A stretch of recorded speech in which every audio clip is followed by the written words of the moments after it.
Espero que vocês estejam bem, em paz, com saúde, agradecendo a Deus a oportunidade de mais uma noite de estudos, agradecendo pela companhia de vocês. Nós iniciamos as nossas leituras de hoje do livro Paulo Estevão, com a prece de abertura feita pela Jo Roque. Por favor, Jo. Boa noite a todos. Boa noite. Agradecemos a presença de todos os irmãos, encarnados e desencarnados. Esperamos que todos estejam bem, na paz. Vamos, nesse momento, unir nossos pensamentos, nossas intenções, nossas preces, agradecendo ao nosso Pai amado e ao nosso Mestre Jesus a oportunidade de estarmos juntos, mesmo que virtualmente, para mais um estudo dos ensinamentos de Jesus, através do livro Paulo e Estevão, em que Emmanuel nos relata parte da história desses espíritos tão elevados. Rogamos, Senhor, que nos dê sabedoria, nos dê a clareza necessária para entendermos tudo o que será lido e comentado na noite de hoje, e também que nos dê a serenidade necessária, que os bons amigos espirituais nos envolvam com a luz doce e suave da paz. Fique conosco, Senhor, que assim seja. Graças a Deus. Obrigada, Jo. Esse é o nosso 20º encontro e nós vamos dar continuidade ao capítulo 6, denominado Ante-o-Sinédrio. Eu vou sair aqui do PowerPoint e volto na tela do Skype, com aquele vai e vem para que todos tenham a possibilidade aí de visualizar bem a tela. Alguém está com a câmera aberta ou não? Então, acho que não. Apareceu já aí para vocês? Está tudo certo? Nós já falamos outras vezes dos probleminhas de conexão, né, gente? Mas só me deem um alô para ver se está tudo em ordem, se já apareceu aí para vocês. Sim, tudo em ordem. Tá, então tá bom. Bom, gente, na semana passada... Oi? Aqui tá ok também, viu, Malu? Tá ok, obrigada, Celina. Bem, na semana passada, Estevão, perante o Sinédrio, julgado por Saulo, foi acusado de blasfemador, caluniador e feiticeiro. Blasfemador e caluniador contra Moisés e contra os ensinamentos de Moisés. E na semana passada também, a Margarete fez um comentário muito interessante, dizendo que nós temos muito em nós de Saulo, porque diante da serenidade de Estevão, Saulo estava completamente desconcertado, porque ele estava habituado a ganhar essas disputas verbais, esses diálogos que ele mantinha com os membros do Sinédrio, com outros doutores da lei, com os rabinos, os sacerdotes. Ele tinha um poder de argumentação muito forte. Ele era intimidador, um raciocínio brilhante, ágil, e um profundo conhecimento das leis da Torá. E ele não estava habituado a perder. E foi justamente com Estevão, justamente perante o Sinédrio, que era a alta corte, composta por 70 membros da mais alta religiosidade, assim, pessoas de cargo muito elevado, fosse religioso, político, social, financeiro, cultural, ou seja, ele estava diante da elite do judaísmo. E ali ele mostrou um descontrole emocional muito grande perante a serenidade de Estevão. Mas o comentário que a Margarete fez foi muito pertinente, que nós temos muito de Saulo em nós. Nós nos descontrolamos quando percebemos que estamos perdendo o controle de situações onde sempre dominamos. E nós estamos muito longe ainda, encarnações e encarnações. Estamos longe da serenidade de Estevão. Serenidade essa que ele já possuía antes de conhecer Jesus. E que se tornou mais acentuada depois de conhecer o Mestre, de se dedicar aos desvalidos, aos sofredores na casa do caminho, nas suas preleções, nas curas que ele realizava. Então, nós temos muito de Saulo em nós e estamos longe da serenidade de um Estevão. Também quero frisar mais uma vez que nós não estamos lendo esse livro para criticar ninguém. Não estamos levantando nenhuma crítica em torno da postura de ninguém. A postura de Saulo era porque ele era extremamente fiel a Moisés. O que ele fazia, apoiado pelo Sinédrio, era porque eles consideravam certo o que faziam, o que pensavam e como conduziam a questão religiosa naquela época. Então, nós não estamos condenando, não estamos criticando a atitude de Saulo. E eu percebo, sobretudo na quarta-feira, uma certa animosidade por parte do plano espiritual em relação a esse livro, como já dissemos outras vezes. Mas nós estamos aqui na condição de aprendizes, porque muitos outros se dedicaram e ainda se dedicam a estudar profundamente o Evangelho, incluindo os Atos dos Apóstolos. São profundos estudiosos da própria vida de Saulo e depois Paulo. Então, nós estamos todos aqui na condição de aprendizes, identificando em Saulo muitas das nossas fraquezas e longe de atingirmos a postura de um Estevão. Então, não estamos aqui, por favor, a esses amigos que justamente na quarta-feira ficam muito incomodados com o nosso estudo deste livro. Não estamos criticando ninguém, não estamos zombando de ninguém, estamos apenas identificando, não somente em Saulo, mas em outros, as fraquezas, as limitações que ainda trazemos em nós, tá certo? E na semana passada, então, diante do Sinédrio, Estevão foi acusado de blasfemador, caluniador e feiticeiro. Blasfemador e caluniador perante Moisés e os seus ensinamentos. E Estevão mostra para eles que Jesus está acima de Moisés e que ensina justamente a tratar a todos como irmãos.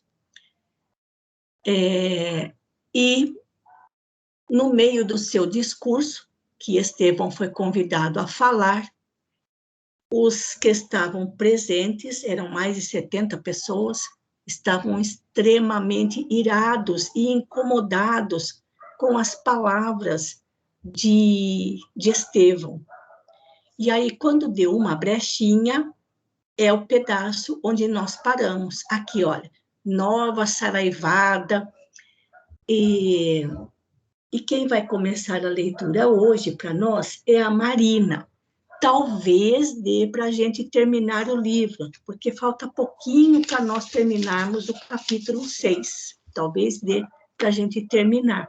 Mas já vou avisando, as coisas estão começando a ficar intensas já neste capítulo. Vamos enfrentar, já no capítulo seguinte, situações muito difíceis, porque se de um lado nós ficamos encantados com Estevão, por outro lado, ele vai sofrer tanto ainda que nós ficamos condoídos da postura daquele espírito. Então, se preparem o coração, que emoções muito fortes ainda virão já no próximo, aliás, neste mesmo capítulo e no próximo, tá bom? Marina, pode continuar, vem, por favor. Então, boa noite a todos. Boa noite. Nova saraivada de apóstrofes cortou-lhe a palavra. Ditos mordentes e ásperos baldões eram-lhe atirados a esmo, de todos os lados. Estevão não esmoreceu. Voltando-se sereno, fixou nobremente os circunstantes, guardando a intuição de que os mais exaltados seriam os fariseus, os mais fundamente atingidos pelas verdades novas. Isso, só um instantinho, Marina. Uhum. Lá vem Emmanuel, assim, esbanjando a língua portuguesa sobre nós, né, tão mal acostumados com o nosso português aqui do Brasil. Saraivada é uma palavra até um pouquinho mais comum. Então, a saraiva é uma chuva de granizos. Então, saraivada é assim, algo em grande quantidade, muitas chuvas de granizo. Claro que não estava chovendo granizo lá dentro. E apóstrofes é quando alguém está discursando e alguém da plateia interrompe. Então, Estevão estava falando quando ele foi interrompido por uma saraivada de acusações. É o que diz aqui, olha, essa palavrinha aqui também não é muito conhecida por nós. Baldões é o plural de baldão, e baldão significa ofensa.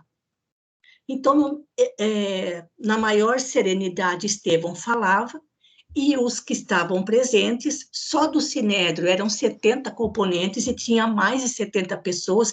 Foi uma gritaria geral, xingando xingando Estevão, assim, completamente indignados do que Estevão estava falando, e isso cortou a fala dele, tá? Então, são essas palavrinhas aqui que Emmanuel, como um exímio professor de português, traz aqui algumas expressões, algumas palavras que não são comuns para nós hoje no século XXI. Pode continuar, Marina.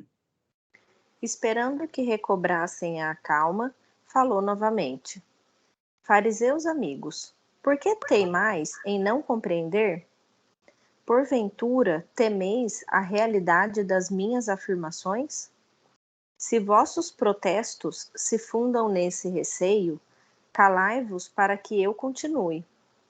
Lembrai-vos de que me refiro aos nossos erros do passado, e quem se associa na culpa dá testemunho de amor no capítulo das reparações. Apesar de nossas misérias, Deus nos ama, e reconhecendo eu a própria indigência, não poderia falar-vos senão como irmão.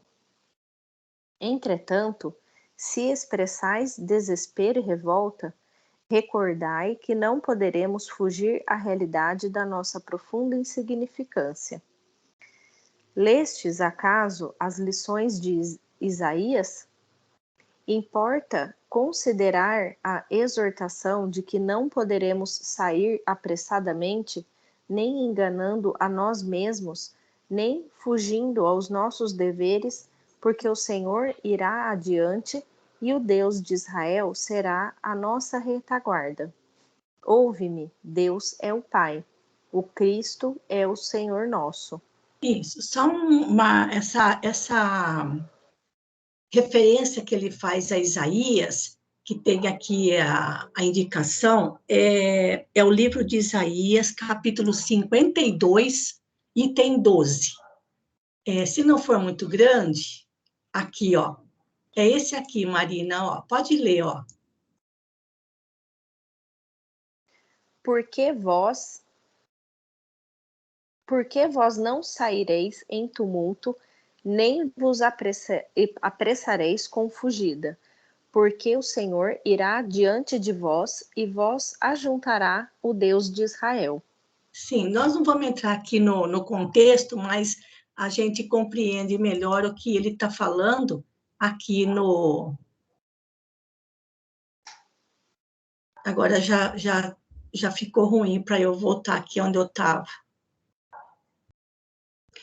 Eu fui para o finalzinho do livro.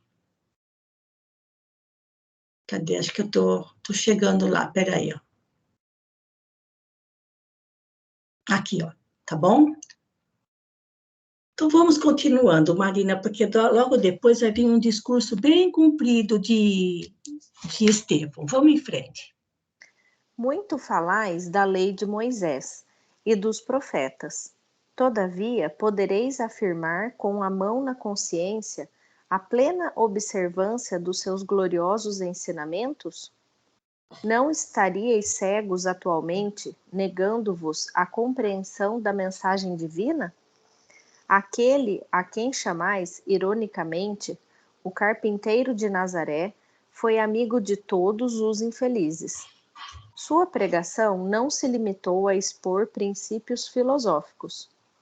Antes, pela exemplificação, renovou nossos hábitos, reformou as ideias mais elevadas com o selo do amor divino. Suas mãos nobilitaram o trabalho, pensaram úlceras, curaram leprosos, deram vista aos cegos. Seu coração repartiu-se entre todos os homens, dentro do nosso entendimento do amor, que nos trouxe com um exemplo mais puro. Quer fazer algum comentário? Pode fazer, Marina, que esse discurso aqui do Estevão, que continua, ele ainda é um pouquinho extenso. Se quiser dar uma paradinha e fazer algum comentário, pode falar, viu? Tá. Bom, então, nesse parágrafo, né, ele dá aquele tapa, né, de luva de pelica, né? Nem ele fala. dá diversos exemplos, né, aqui, do que, né, Cristo fez, né, e mostrando, né, para eles, né, que, assim, dando a entender de que ele também teve, assim, como que fala? Eu não estou encontrando a palavra. Que ele também teve, assim, os seus momentos de glória, né, assim, como... Não sei se eu estou sabendo me expressar direito, né? De acordo com esses exemplos, né? Vamos ver o que ele vai falar mais para frente. Porque o que acontece aqui é o seguinte, ele fala, né? Vocês chamaram Jesus, o carpinteiro ironicamente, carpinteiro de Nazaré. No entanto, esse carpinteiro fez o que fez. Aí ele cita tudo o que ele fez, tudo que Jesus fez, pela exemplificação. Então, eles, como ele fala assim, atualmente vocês parecem que estão cegos, que não querem enxergar algo tão evidente. Né? Então, é isso que o Estevão está batendo ali com eles nesse momento, mas falando naquela serenidade, né? Pode continuar, Marina. Acaso ignorais que a palavra de Deus tem ouvintes e praticantes? Convém consultardes se não tendes sido meros ouvintes da lei, de maneira a não falsear o testemunho. Olha o que Estevão está falando para eles. A palavra de Deus não tem ouvintes e praticantes, tem gente que só escuta e não pratica. Será que vocês não estão fazendo o mesmo? Minha Nossa Senhora. Vamos em frente. Com Jerusalém não me parece o santuário de tradições da fé, que conheci por informações de meus pais desde criança. Atualmente dá a impressão de um grande bazar no qual se vendem as coisas sagradas. O templo está cheio de mercadores. As sinagogas regurgitam de assuntos atinentes a interesses mundanos. As células farisaicas assemelham-se a um vespeiro de interesses mesquinhos. O luxo das vossas túnicas assombra. Vossos desperdícios espantam. Não sabeis que à sombra de vossos muros há infelizes que morrem de fome?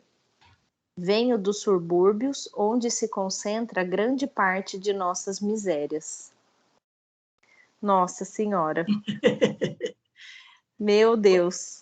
O pior que o que ele está falando é a mais pura verdade. Exatamente. Né? Ele está falando exatamente o que acontecia, né? Enquanto eles estavam lá no luxo de uma religião, né? Do lado de fora dos muros, que a cidade era murada, realmente tinha infelizes que morriam de fome e morriam por todas as outras coisas. Pode continuar falando, continuar lendo, Marina. Falais de Moisés e dos profetas, repito. Acreditais que os antepassados veneráveis mercadejassem com os bens de Deus? O grande legislador viveu entre experiências terríveis e dolorosas.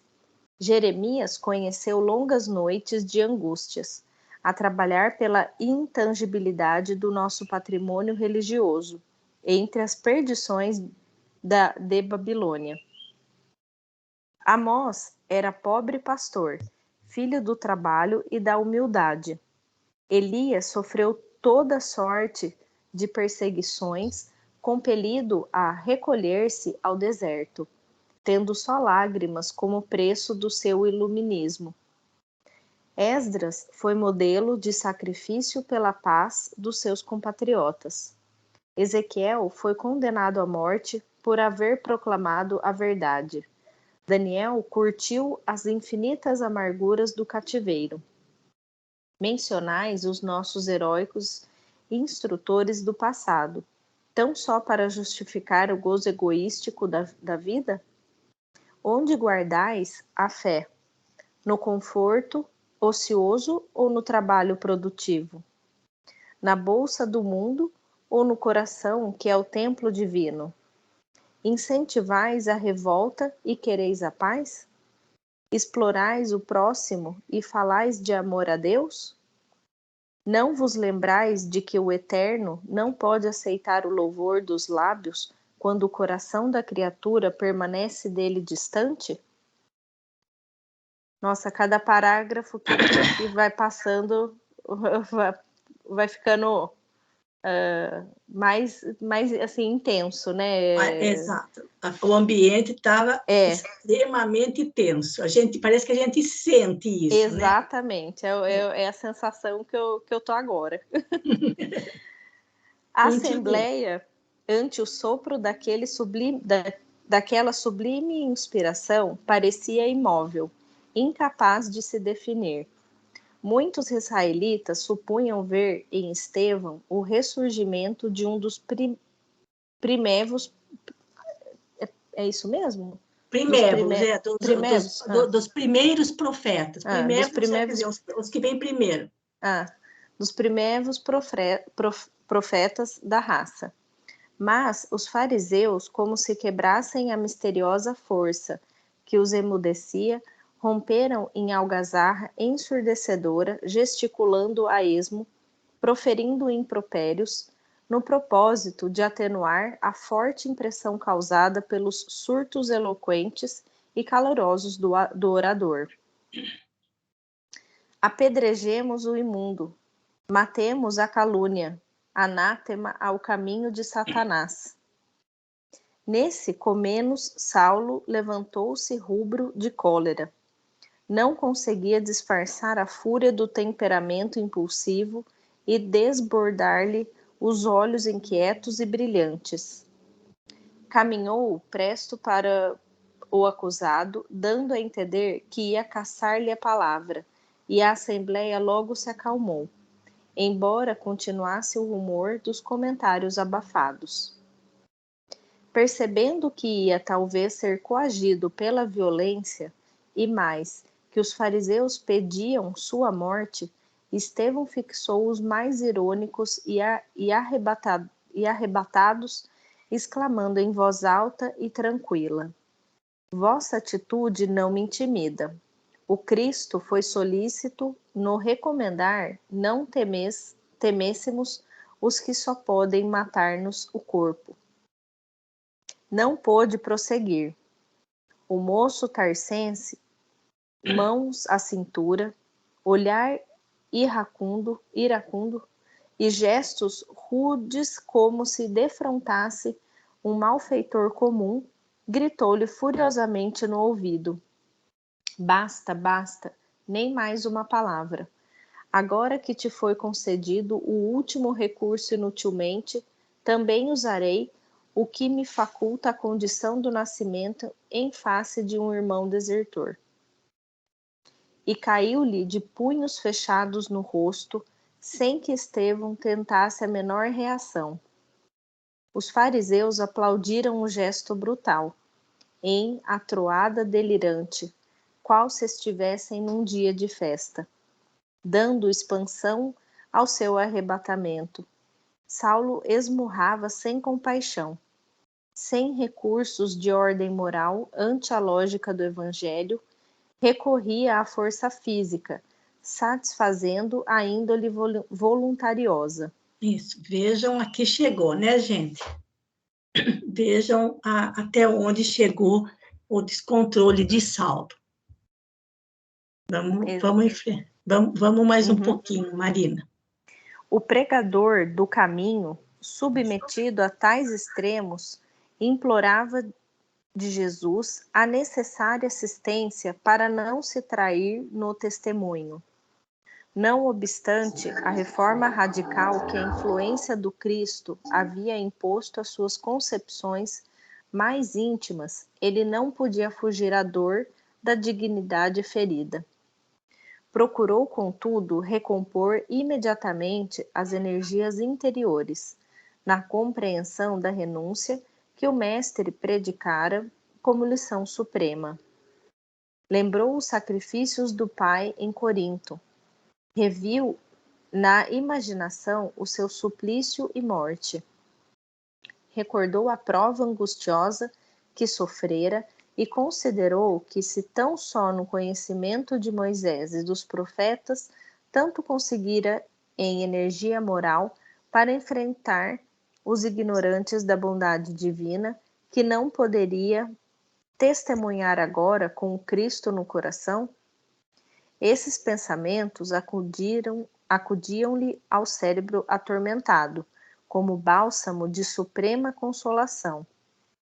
Entretanto, embora a fortaleza de ânimo que lhe marcasse o caráter, viu-se que ele vertia copiosas lágrimas. Quando lhe observou o pranto misturado com o sangue a jorrar da ferida, que as punhadas lhe abriram em pleno rosto, Saulo de Tarso conteve-se, saciado na sua imensa cólera. Não podia compreender a passividade com que o agredido recebera os bofetões da sua força enrijada nos exercícios do esporte.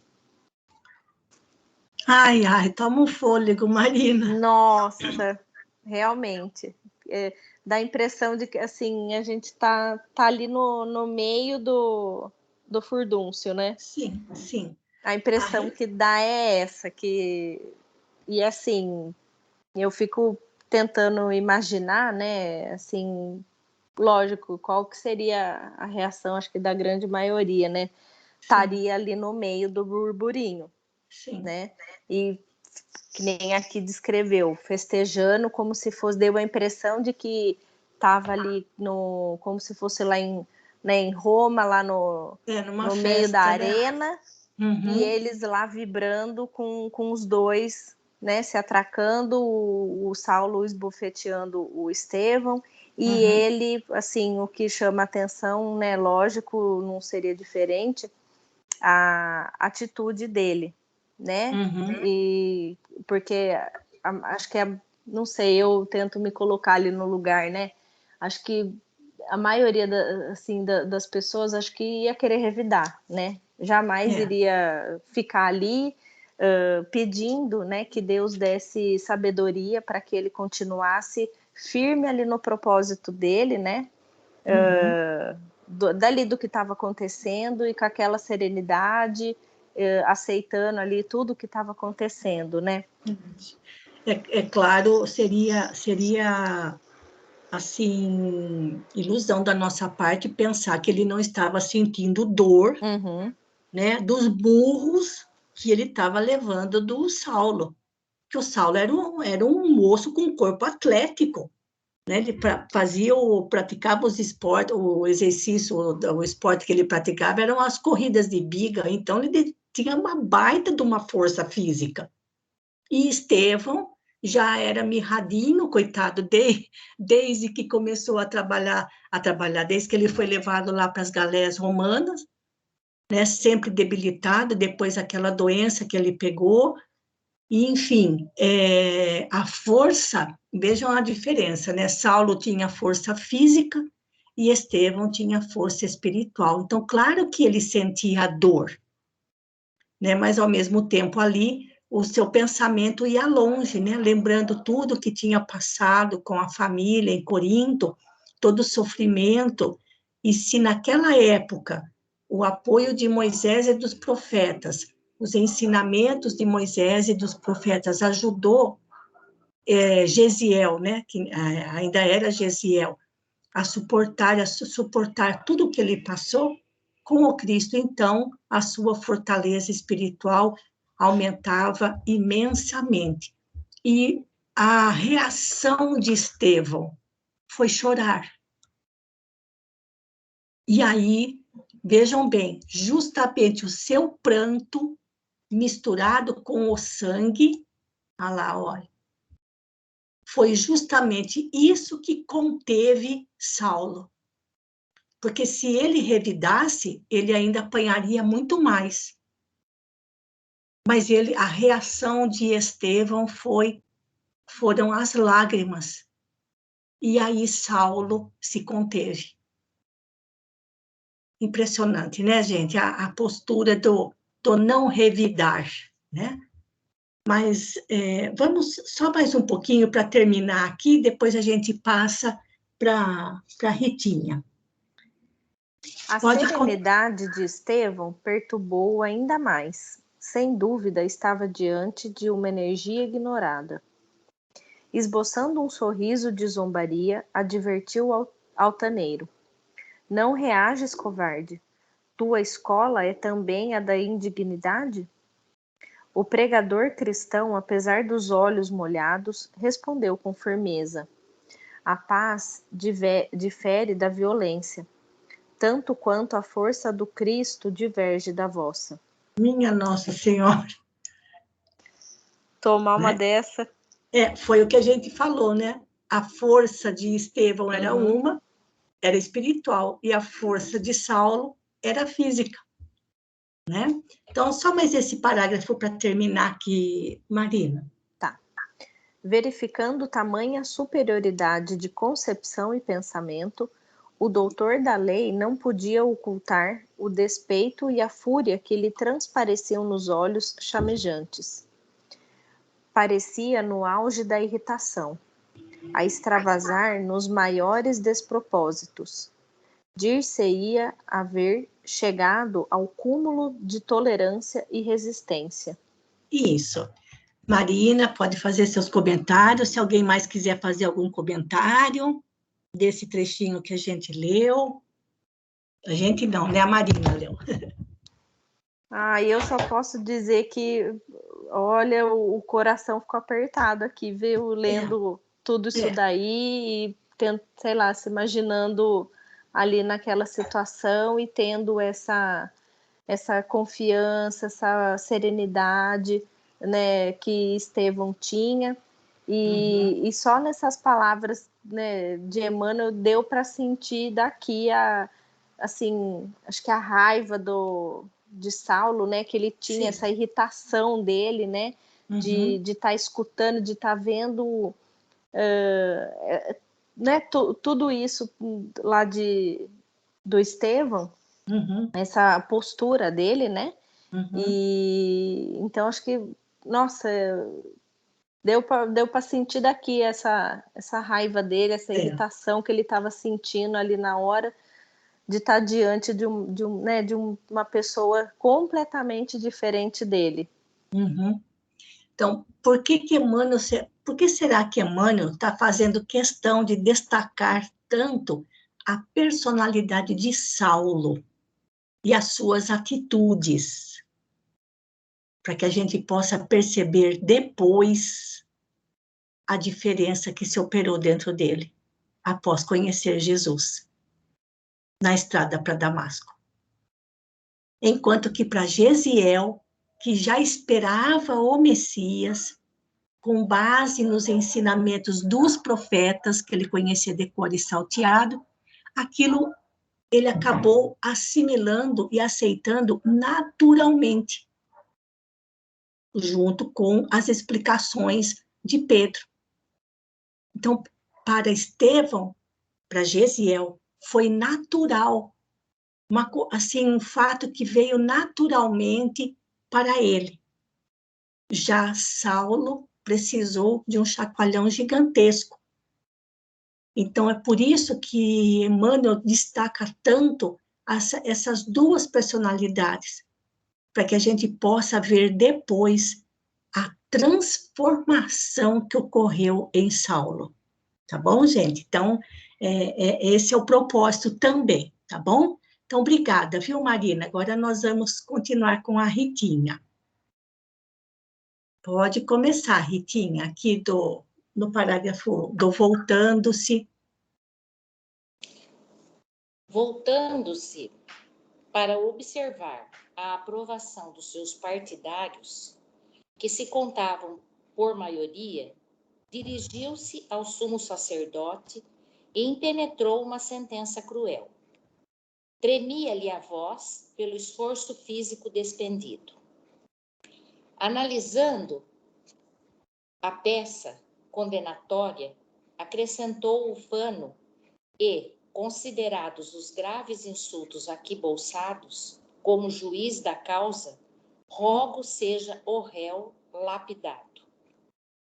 Frenéticos aplausos secundaram-lhe a palavra inflexível.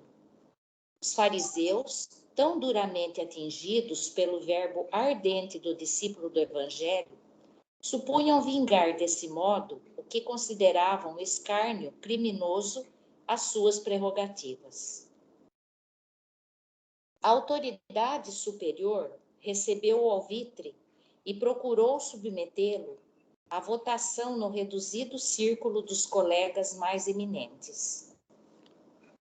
Foi então que Gamaliel, depois de palestrar em voz baixa com os colegas de elevada investidura, comentando talvez o caráter generoso e a incoercível impulsividade do ex-discípulo, dando-lhes a entender que a sanção proposta seria a morte imediata do pregador do caminho.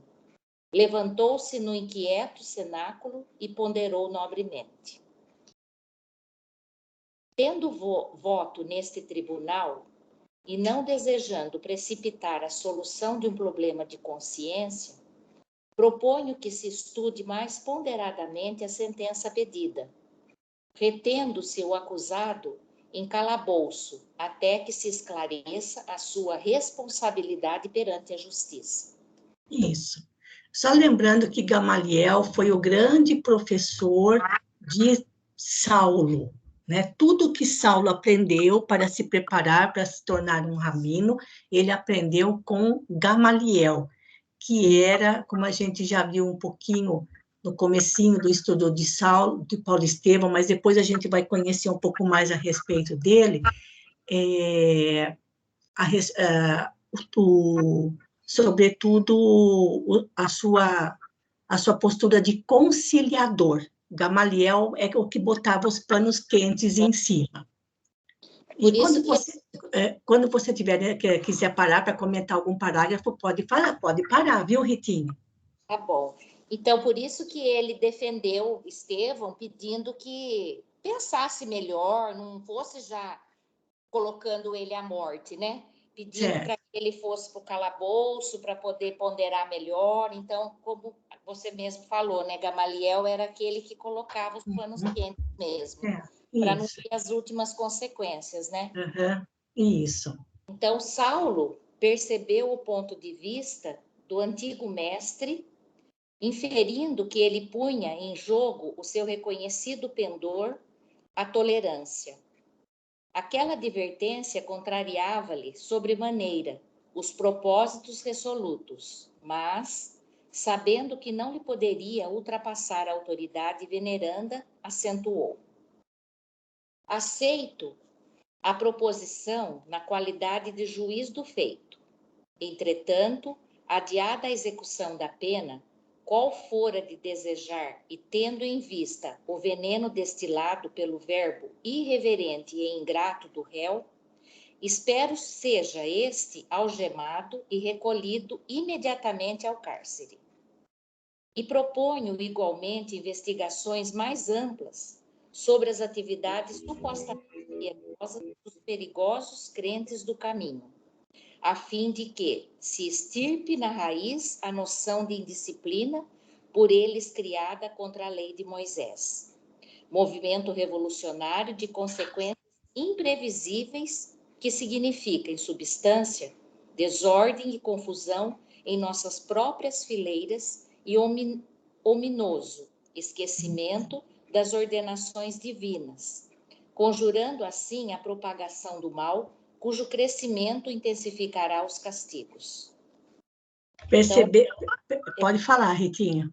Então, aqui, Saulo queria deixar bem claro, né, que ele não concordava com a ideia de Gamaliel, mas ele reafirmava que tudo que aconteceu ali, tudo que Estevão falou, ele era contrário, e ele queria que fosse extirpado pela raiz todos os que eram da casa do caminho, né? Então, não é só Estevão, todos os que seguiam a lei o evangelho de Jesus, né, e que falava sobre essas coisas, eles queriam extirpar de uma vez, para acabar com a ideia.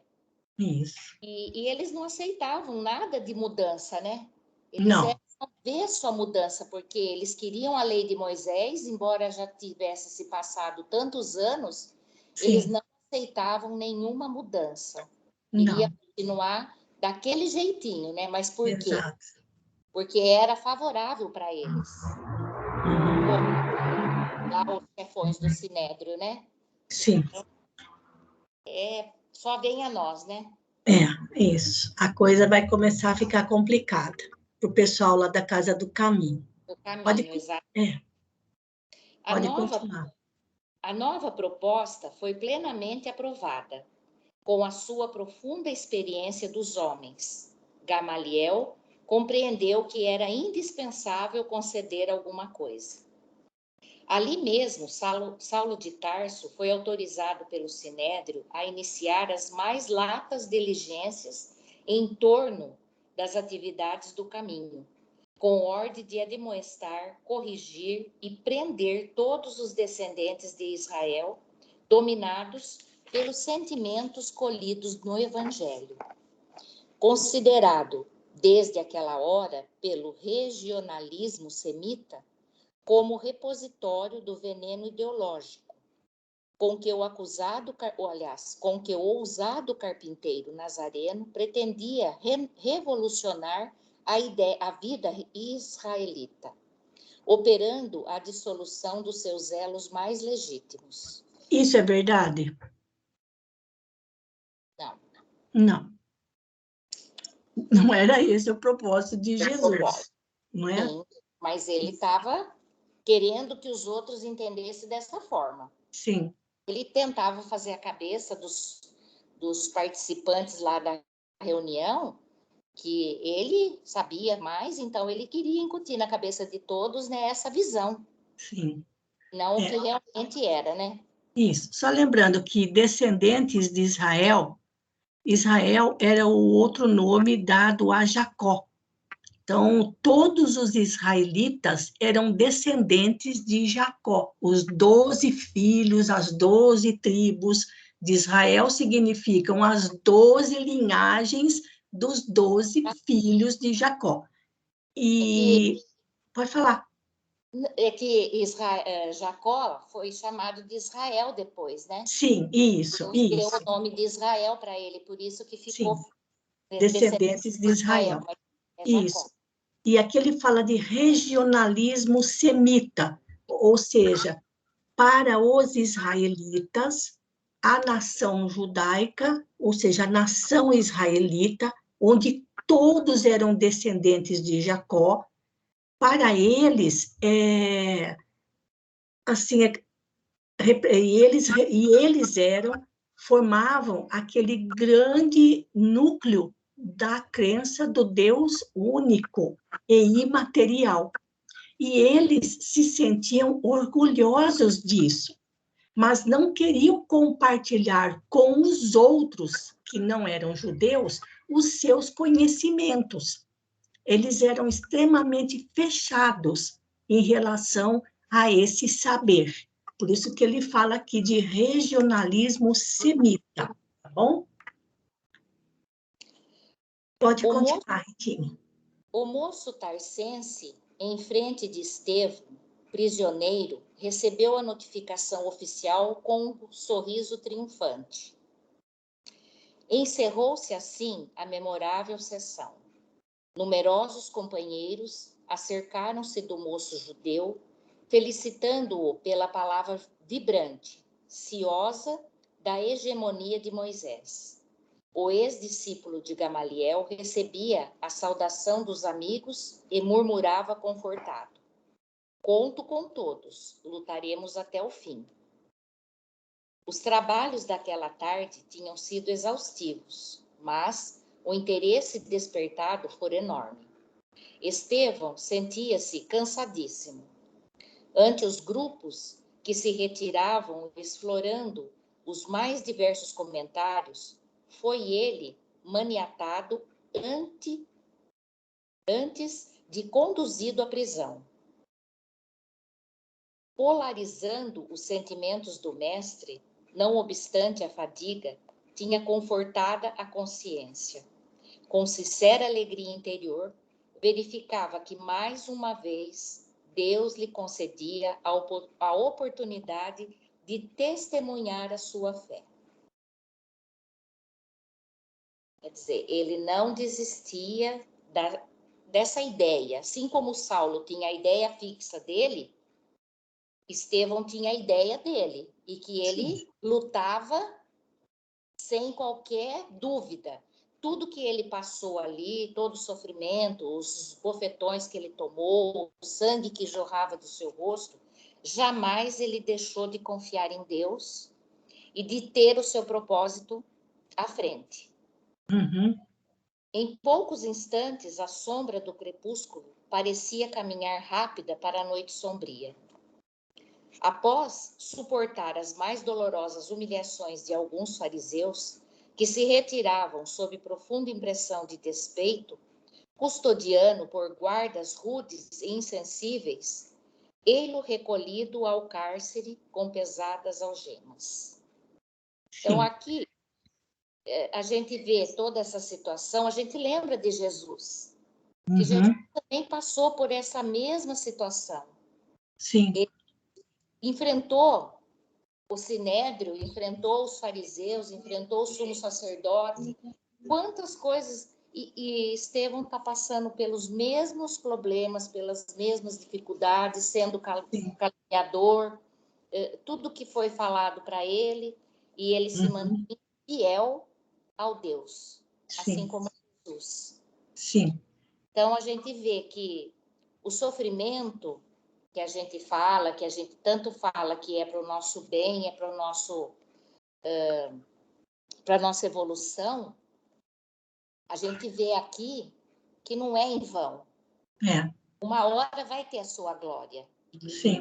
é muito difícil a gente passar por essa situação de humilhação e ver o outro todo feliz porque conseguiu, né, o feito que ele tinha em mente, e o outro derrotado, né?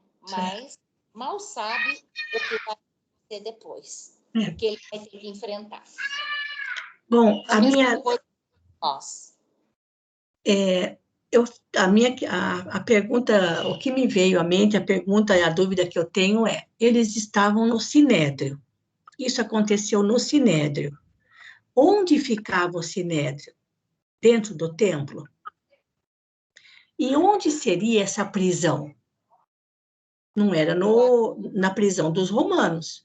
Os romanos, lá naquela... Como chamava lá? A Torre Antônia.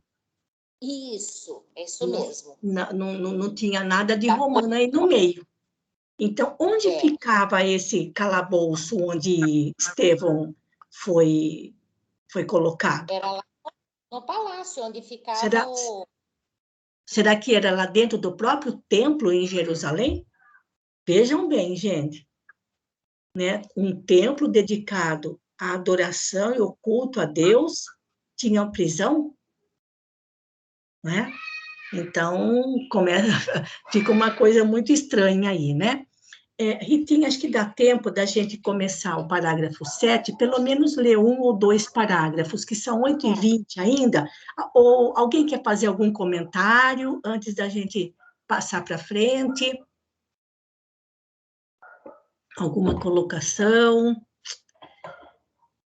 Vamos preparando os nossos corações, porque as coisas vão ficar tensas, certo, gente?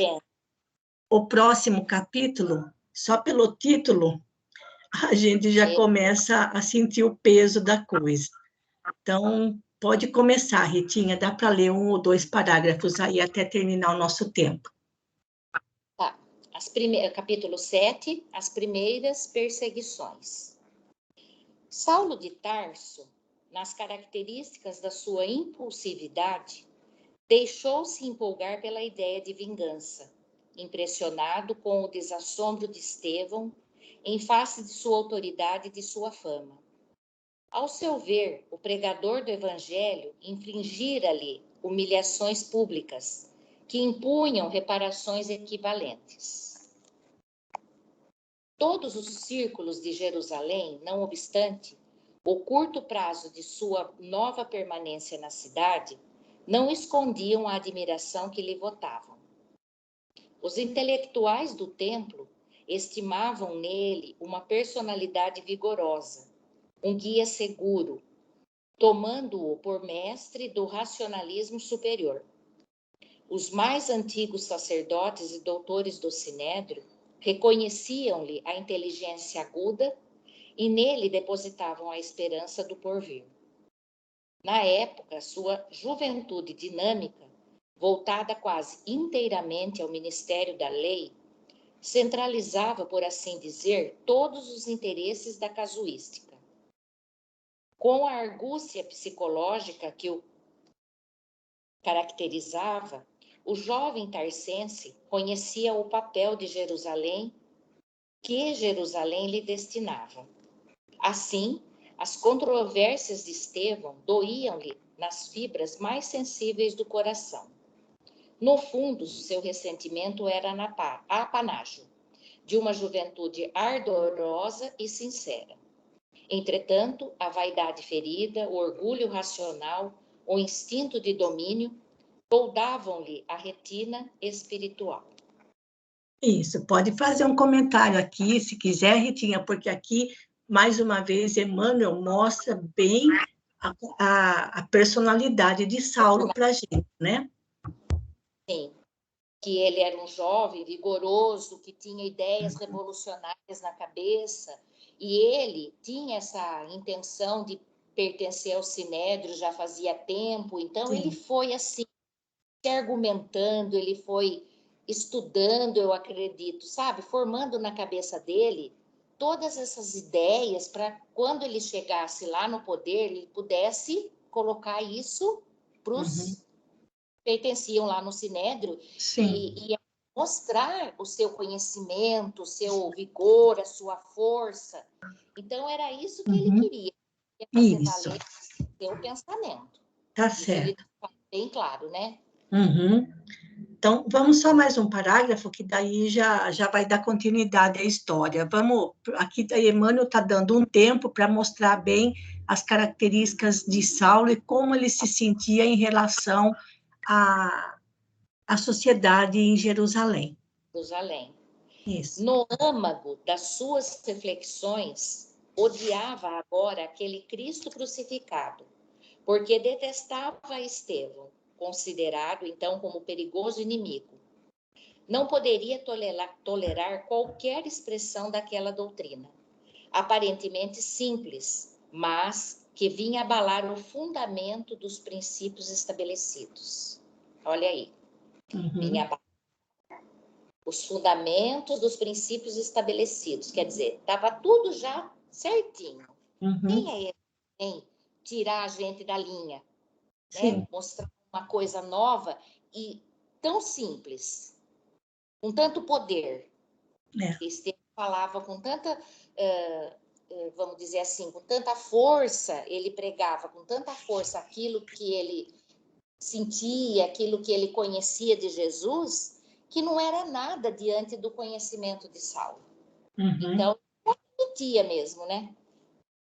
Perseguiria inflexivelmente o caminho na pessoa de quantos lhe estivessem associados. Mobilizaria intencionalmente todas as simpatias de que dispunha para multiplicar a devassa imprescindível. Certo, deveria contar com as admoestações conciliatórias de um Gamaliel e de outros raros espíritos, que, ao seu ver, se deixariam embair pela filosofia de bondade que os galileus haviam suscitado com as novas escrituras, mas estava convencido de que a maioria farisaica, em função política, ficaria a seu lado, animando-o na empresa começada. Isso, até aí então, Ritinha. Isso. Ele contava então com toda a equipe lá, né? Inclusive de Gamaliel. Sim. Que apoiasse ele nos seus conceitos, nas coisas que ele pregava, né? Na filosofia, e que ele queria mostrar que ele também era uma pessoa de bem, era bondoso, era, sei lá, né? Acho que ele queria mostrar que ele não era, né? Que nunca... Isso. Mas, enfim, vamos parando então por aqui, que já estamos em cima da nossa hora. Eu vou voltar lá para a tela do Skype, agradecendo pelas leituras e pedindo para eu não verifiquei se a Lenita participou hoje. Tá aqui sim. Lenita, você pode fazer a prece final para nós, fazer um favor? Sim, claro. Vamos nos manter concentrados, pensando e nos espelhando nas atitudes de Estevão, e pedindo para os irmãozinhos de luz, para Jesus, o nosso Mestre, nosso Deus, que possamos ser cada dia melhor, que cada dia possamos ser mais parecidos com Estevão e menos parecido com Saulo.